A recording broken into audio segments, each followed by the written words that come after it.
Ah, le rêve de devenir riche, de se construire un patrimoine. C'est quelque chose qui parle à peu près à tout le monde, on est d'accord? Mais voilà, juste à côté de ce rêve, il y a souvent une peur. La peur d'investir, de se planter, de tout perdre. Et c'est cette tension, ce tiraillement entre l'envie et la crainte qui nous bloque et nous empêche de commencer. Alors comment on fait pour passer de zéro à millionnaire sans y laisser sa santé mentale? C'est ce qu'on va décortiquer aujourd'hui. Cette phrase de Mike Tyson, le champion poids lourd, c'est la métaphore parfaite de ce qui arrive à tellement de nouveaux investisseurs. On lit, on se prépare, on pense avoir la stratégie infaillible, et puis, bam, le marché, la réalité, nous en met une bonne. Ce chiffre, c'est moins 10 000 dollars. C'est le prix de la première leçon, une leçon très très douloureuse pour l'auteur qui a inspiré cette analyse. Et c'est le point de départ de toute son histoire, une histoire qui a absolument tout changé pour lui.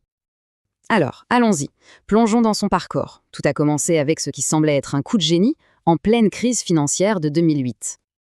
En gros, il avait lu les livres, il avait vu les signes, il était certain, mais alors certain, d'être le prochain visionnaire, celui qui voit ce que les autres ne voient pas. Son idée était simple, parier contre un marché qui pour lui n'avait plus aucun sens. Et voilà le fameux coup de poing de Mike Tyson. Le marché a complètement refusé de suivre son script. Jour après jour, il a vu son argent partir en fumée. C'est la dure prise de conscience que son plan immanquable, était en fait un échec monumental.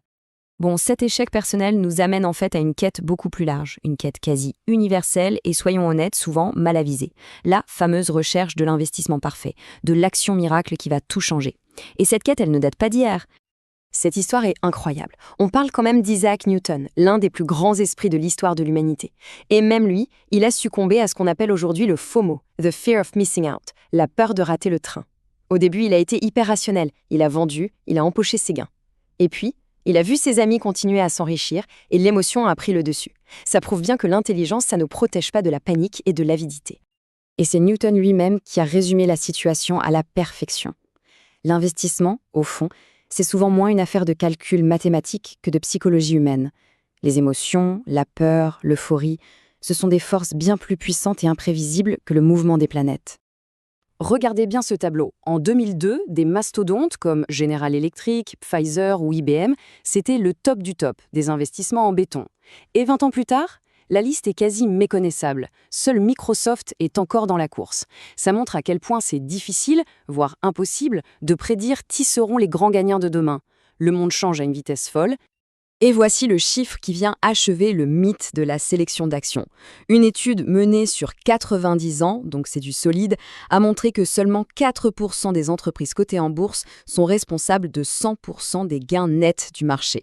Je répète, la totalité des gains. Ce que ça veut dire, c'est absolument énorme. Ça veut dire que pour les 96% d'actions restantes, leur performance globale, c'est à peu près la même chose qu'un placement sans risque. En clair, l'écrasante majorité des tentatives de choisir la bonne action sont destinées à la médiocrité. Tenter de trouver une des entreprises du fameux 4%, c'est mission quasi impossible. Alors là, on pourrait se dire, ok, d'accord, pour un particulier c'est compliqué, mais les pros, ceux qui sont payés des fortunes pour ça, ils doivent bien y arriver, non? Ils ont les outils, l'info, le temps. Eh bien, les données nous racontent une toute autre histoire. Les chiffres sont, sans appel. Le rapport SPVA nous montre que sur une décennie, plus de 90% des gestionnaires de fonds professionnels au Canada n'ont pas réussi à faire leur travail. Leur seul et unique travail, battre le marché. Ils ont fait moins bien, oui, moins bien qu'un simple investissement qui se contente de suivre le marché. C'est quand même dingue. L'histoire du pari de Warren Buffett est l'illustration parfaite de ce phénomène. Il a parié 1 million de dollars qu'en fonds indiciels. Tout simple, une stratégie super basique et ennuyeuse ferait mieux sur 10 ans qu'un portefeuille géré par les meilleurs experts de Wall Street. Et le résultat? Il n'y a même pas eu de match. La stratégie simple et ennuyeuse a littéralement pulvérisé la stratégie chère et géniale. Ce qu'il faut retenir, c'est que la complexité et les frais élevés ne garantissent absolument rien. Bien au contraire, en fait. Bon, alors, si essayer de trouver l'aiguille dans la botte de foin, c'est un jeu de perdants, même pour les pros, c'est quoi la solution? Eh bien, c'est une approche qui est à la fois beaucoup plus simple et bien plus efficace. Et là voilà, la clé, le fonds indiciel, souvent appelé FNB ou ETF. Le concept est d'une simplicité enfantine. Au lieu de parier sur une ou deux entreprises, on achète une petite partie de toutes les grandes entreprises du marché. En gros, on achète l'économie dans son ensemble, on achète toute la botte de foin. Et pourquoi ça marche si bien? C'est simple. D'abord, on est diversifié instantanément, donc on réduit le risque. Ensuite, les frais sont minuscules. Le système est aussi auto-nettoyant. Les gagnants grossissent, les perdants sont éjectés. Et surtout, le point crucial, on est garanti de posséder ces fameux 4% d'entreprises qui créent toute la richesse, tout simplement parce qu'on les possède toutes. Maintenant qu'on a la stratégie, il faut parler de l'ingrédient secret, le plus puissant de tous, le véritable moteur de l'enrichissement.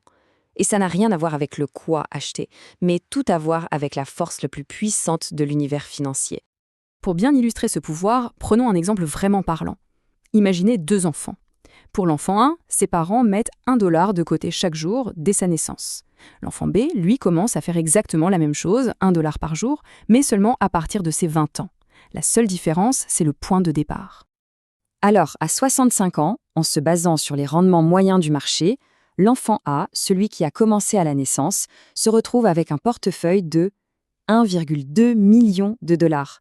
C'est juste incroyable. C'est la pure magie des intérêts composés qui ont travaillé pendant 65 ans. Et l'enfant B, qui a attendu ses 20 ans, son portefeuille vaut 200 000 dollars. Ça fait 1 million de dollars de moins. 1 million! Juste pour avoir attendu 20 petites années. Voilà le coût de l'attente. Et c'est peut-être le point le plus important de toute cette discussion. Au final, tout se résume à ça. On passe un temps fou à se torturer l'esprit sur dans quoi investir, mais les faits, les chiffres, sont limpides. Le facteur qui détermine le plus le succès, ce n'est pas la finesse de la stratégie, c'est tout simplement le temps passé sur le marché. La vraie question, ce n'est donc pas quoi acheter, c'est quand commencer. Et si la réponse est le plus tôt possible, alors la seule question qui reste, c'est pourquoi attendre ?